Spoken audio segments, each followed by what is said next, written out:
And so when I say Chinese, I want you to scream out the nation that's associated with this. For example, if I say Chinese, you're going to say what? China. All right, let's say it with authority. When I say Chinese, you say what? China. All right, that's just a test right there. So here we go. Chinese. China. Russian. Russia. Italian. Italy. German. Germany. Swedish. Sweden. Korean. Korea. Egyptian. Egypt. Nigerian. Nigeria. Black. Exactly. Nothing. Tell him, Pastor. Tell him, Pastor. Black, nothing. I hope you were able to successfully identify the issue.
I'm telling you in history about Israel and Egypt and Africa, and they act like them is in whole different places. I mean, if I told you Atlanta and Florida was in the South, I'm telling the truth, right? That's the same distance between Israel, Egypt, and Africa. Israel, Egypt, and Africa. Israel, Egypt, and Africa. If I told you Atlanta and Florida was in the South, I'm telling the truth, right? That's the same distance between Israel, Egypt, and Africa. Every black person that ain't Muslim is Christian. As far as our family go back. Guess what they don't tell us? How the fuck did all our black families become Christian overnight? They say, go see the African History Museum. Why do they start when the boats came? Why don't they start with the drums? When we was kings. No, they don't want it, but we are kings.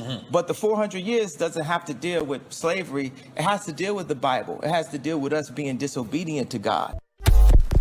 Us as 12 tribes of Judah, as a member of the Hebrew people, we are still inside of our genocide.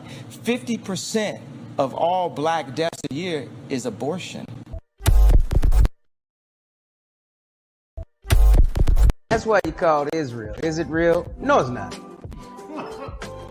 How did we leave there black and come back white? How did we leave there black and come back white? How did we leave there black and come back white? How did we leave there black and come back white? Can somebody answer that for me? Can somebody answer that for me? Can somebody answer that for me? Can somebody answer that for me?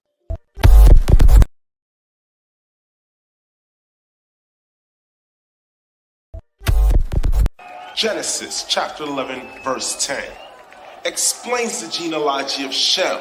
Shem was a black man in Africa. If you repeat this fact, they can't laugh at you. If you repeat this fact, they can't laugh at you. If you repeat this fact, they can't laugh at you. Want to say peace and blessings to everyone. Want to say Shalom Lak, Mash Paka. And want to just take a little time out tonight. I know this is not the the norm. This is a last minute presentation. And if you guys can hear me, type one inside the comment section. If you can hear me, type in the comment section. All right. So if you can hear me clearly, type one in the comment section.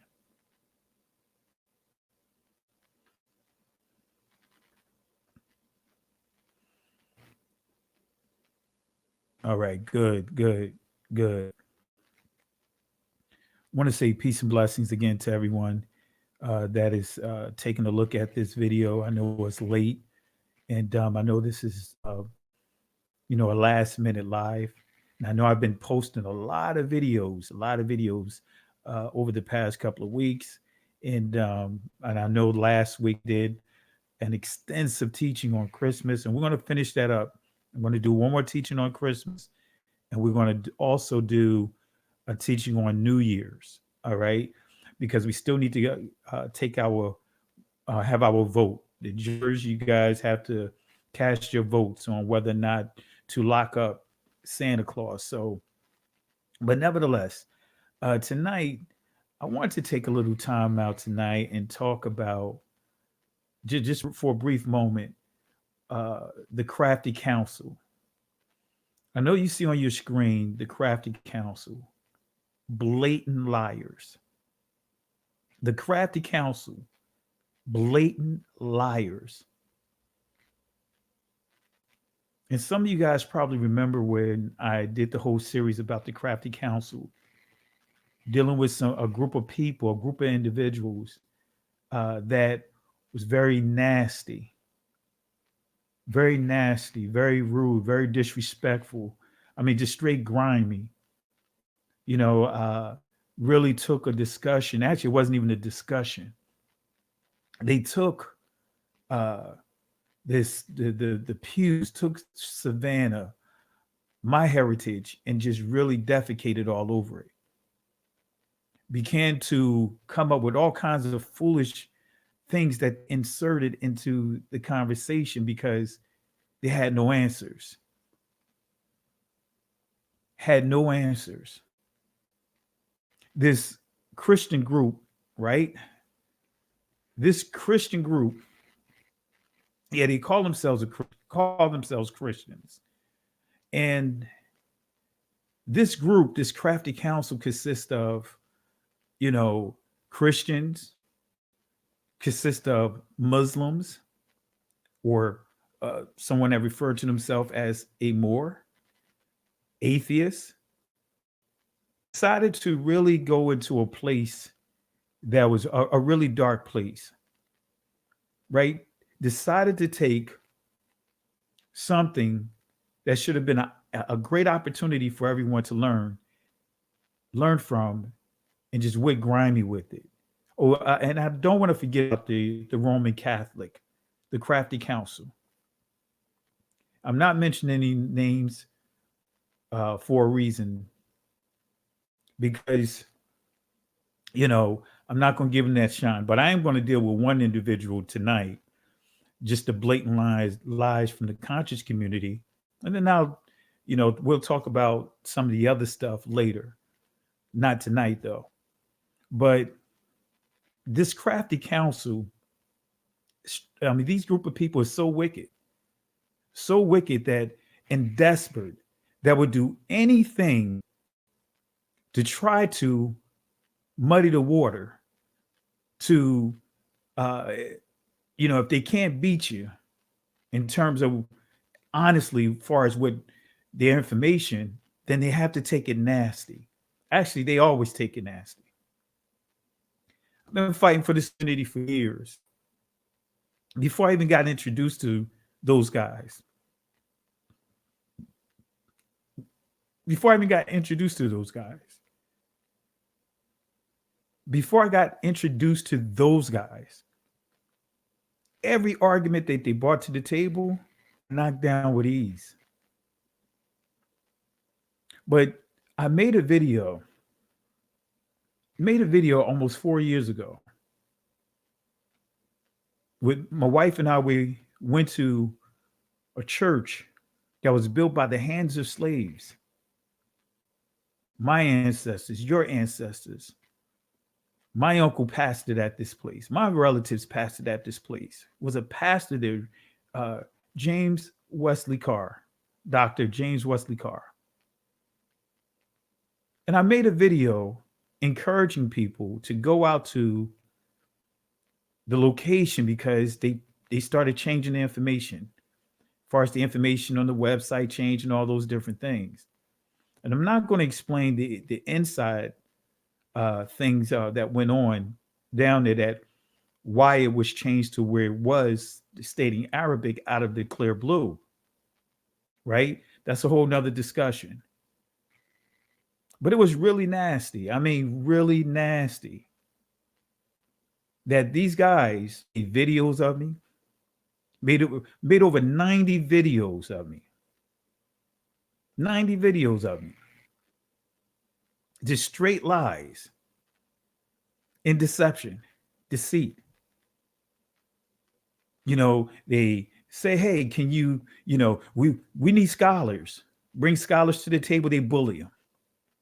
Start bullying, calling these guys up and doing it right now. Doing it right now.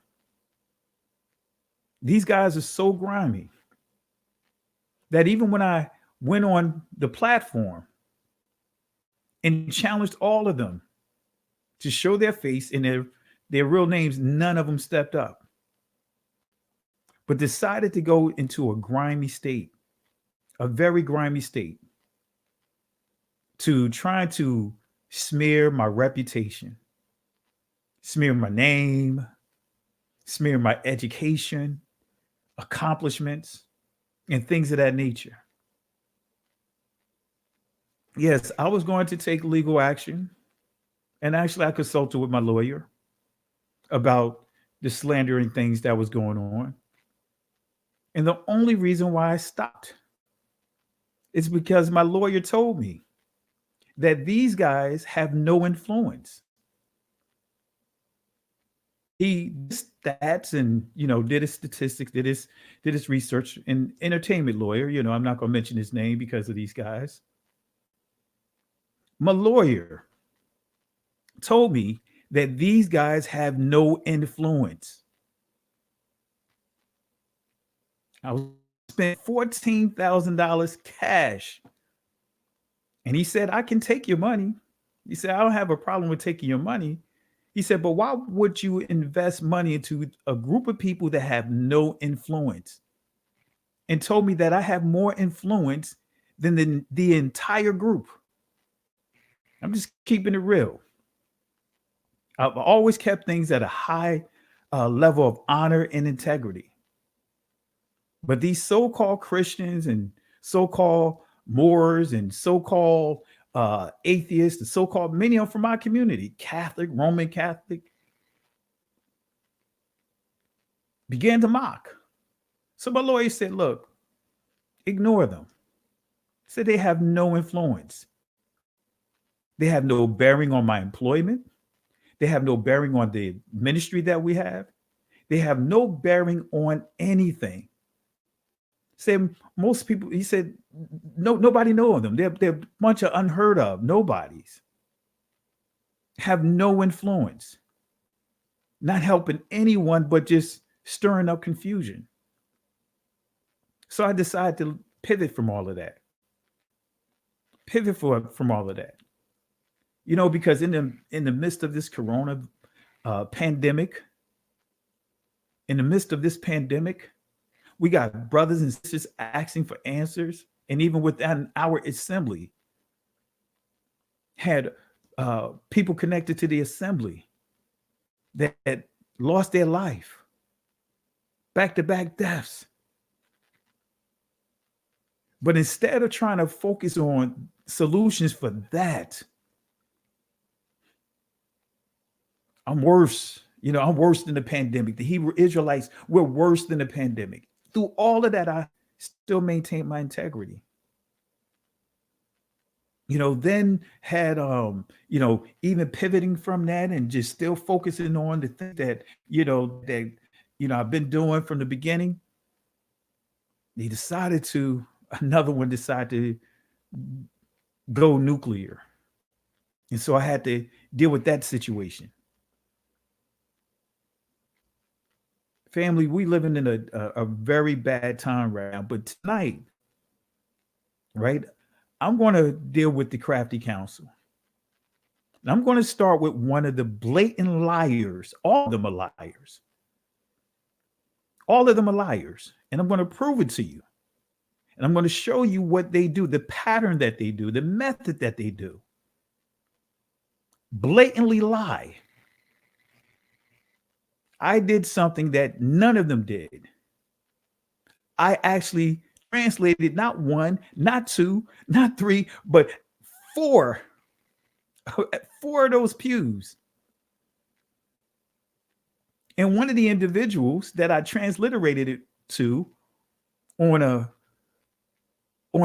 StreamYard with me, Benea, Sister E, getting ready to do a live, I shared the approach of how you have to address the pews by saying you have to understand the culture. You have to understand what the people had gone through in order to really understand how to approach the pews. And then that person took that to an interview to try to just mask it as if they did it, came up with the idea. Supposed to be about the community, but decided to connect with this Roman Catholic who's been in everybody's community causing problems, lurking in the Kemet community, Christian community, the atheist community, the Moor community, all over the place. Family, I believe in integrity and I stand on integrity. I was very respectful the whole time. But I'm going to show you something here, because I'm going to call one of them out. I have no problem with doing that. I'm going to call one of them out, and I'm going to show you the pattern of what these guys do. I'm going to show you just a little clip of just what these guys do. Now, the clip I'm going to share with you is from a debate between a guy by the name of Gorilla Hebrew and a guy by the name of Garfield Reed from the conscious community. Right? I want to show you just how deceptive Garfield Reed is. And I'm going to show you this is the playbook that all of them use. All of them use. Garfield Reed is part of the conscious community. He called himself a Hebrew slayer. So I'm going to play a clip of him. I'm going to play a clip, and then I'm going to walk you through his pattern as well as the rest of them. And I'm going to explain to you why I shifted from all that foolishness. See, family, when you have better things to do, when you have true responsibilities, when you have people depending on you, when people are looking for answers with this pandemic that we're dealing with, you don't have time for the foolishness. So I sat back quiet the whole time while they're steady trying to stir stuff up. They even called themselves doing a 1-year reunion of the foolishness of them contact professors, bullying professors, and doing it right now. But let me share with you guys a video, and then we'll get into, I'm going to expose one of them right now, show you why, family, we're living in a time we have to listen with intelligence. So let you hear Garfield Reed. What you need to understand of these dark-skinned Jews is that their father, because if you want to talk about that they are Jews in Africa, the fathers were normally white men. The Lankada descendants, the Luso Africans, became as dark as native Africans, reckon themselves still as if they were white Portuguese. They hate to be called black and want the status of their white progenitors. And by the way, none of these people came over on slave ships. You can't tie them to a slave ship. You can't show me a slave ship any of those black Jews, so-called black Jews, came over on. They were fostering the slave trade. They worked out the deals with the African kings. See, this blatant liar going to say that the black Jews sold our people into slavery, worked out deals.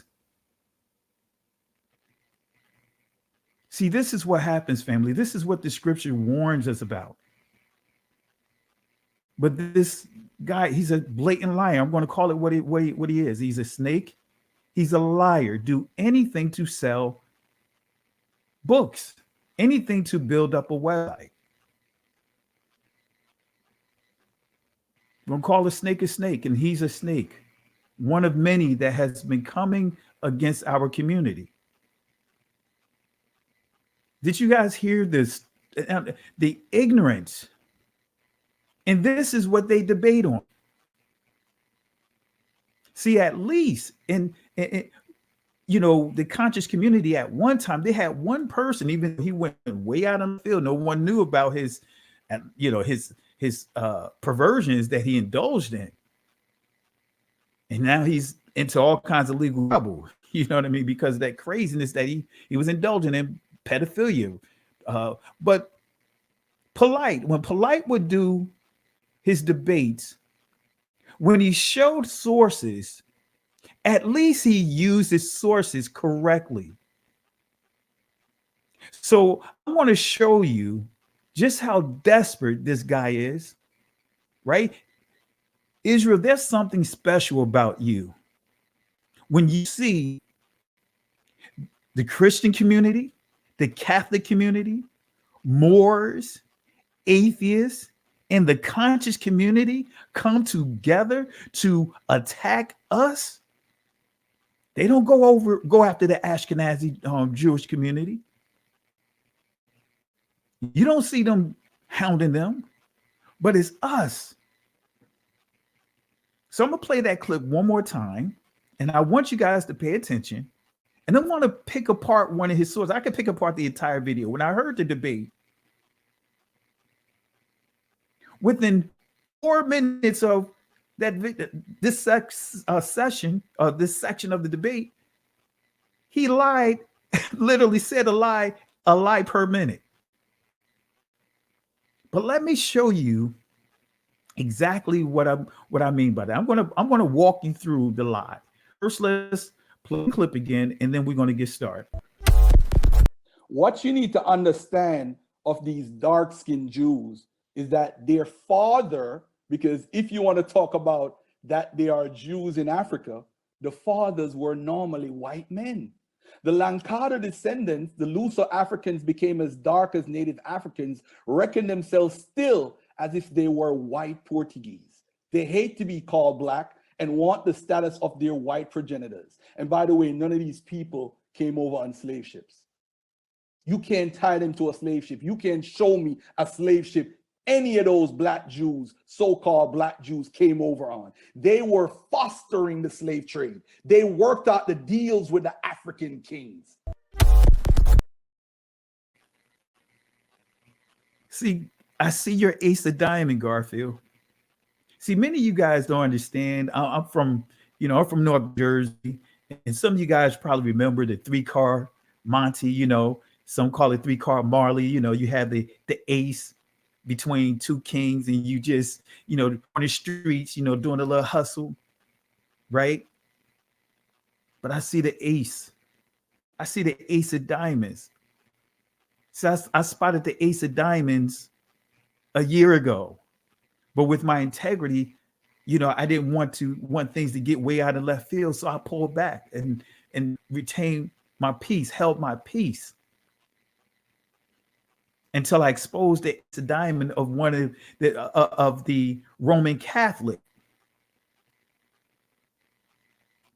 that literally says that he wrote, superimposed the image that he sent to the professor, his professors that he reached out to guide the eyes, to manipulate their approach. So